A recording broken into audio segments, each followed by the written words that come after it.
100 rated chess, but every 7 moves, you roll a random file and you can't use that anymore. Coward edition, make it every 10 moves. Giga Chad edition, make it every 5 moves. Well, of course everyone knows I'm not a coward. Make it every 5 moves. And since it is physically impossible for a human to make anything random, I'll ask the computer for help. Very simple. Since I need to import random, since I need to randomize between the files, I'll list out all of the files on the chessboard. The chosen file will be a completely random choice between the available files. Print out the chosen file. Very simple. Let's go. We get a 216 from India. E4. E5. Queen F3. Very aggressive. Since I am the only having a challenge related to time, I should be the one having to rush the game, but this guy seems to be in even more rush than me. Bishop to c5. Bishop c4. Knight f6. Knight c3. d6. That was my 4th move of the game. Next move we'll have to remove a file.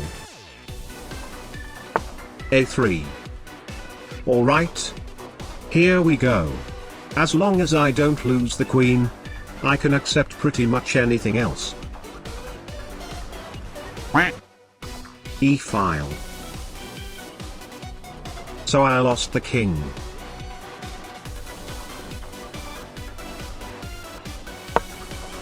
At this point some of you guys may be wondering, with this kind of coding, there is a chance that the next time I run the program, I may end up with the same result as the previous times.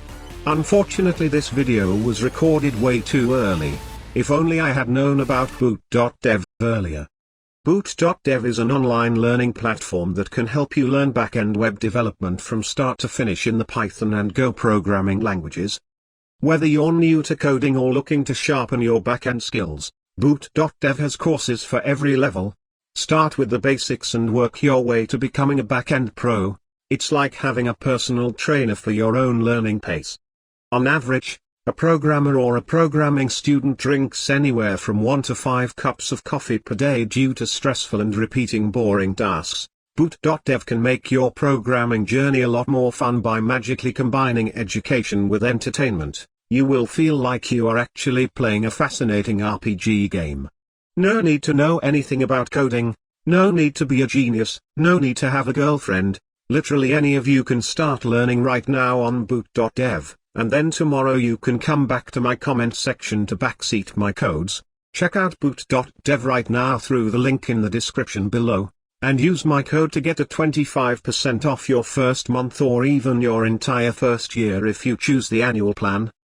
Have fun with coding. Back to the video. Queen e3. Aha. That blunders a queen, but unfortunately I already lost the e-file, cannot touch that file anymore. Knight c6 instead. In no world do you go bishop takes f7 check, forcing me to move my king and end my own video here. Of course. He is literally provoking me to take his queen. It's like he wants to marry another woman and thus asking for my help. Sadly I can only retreat. Rook b1. I don't know what that does. Knight d4 blocking my own bishop. f3. That blunders the queen again to a royal fork. But as mentioned I cannot capture his queen on the e-file. I can also try to do something like knight takes f3 looking forward to queen takes f3 blundering his queen on another file, but if that doesn't happen then I will just be blundering a knight. Bishop retreat instead. This guy is blundering his queen throughout the entire game, yet I am the only one having to retreat my pieces. Knight g2. Alright, it is now move number 10, which means we have to random another file to remove. C file. So at first glance losing the C file is really good as I only have one pawn on my C file, but when you really think about it, my strongest knight on d4 is actually trapped. G5. Alright, you know what? There is still a way to get out of this situation. I'm baiting him to take my hanging g-pawn, which allows bishop sacrifice on f3. G takes f3, knight takes f3 royal fork, which finally allows me to capture his queen on the g-file. Unless my opponent can see through everything, I can only retreat. This guy is very strong, and I need to end this game fast, as the longer the game goes, the more files I'll be losing, the fewer moves I can make with my pieces.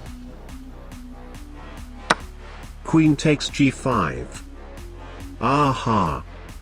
Finally! Knight takes f3, royal fork. King f1. Knight takes g5. d3. Knight takes g4. Rook g1. That blunders a rook, but I need to make a roll before capturing. G. So not only I cannot take his rook, that g-file roll just took away all 3 minor pieces I have on the g-file, and also disallowed me to develop my rook to the very beautiful open g-file.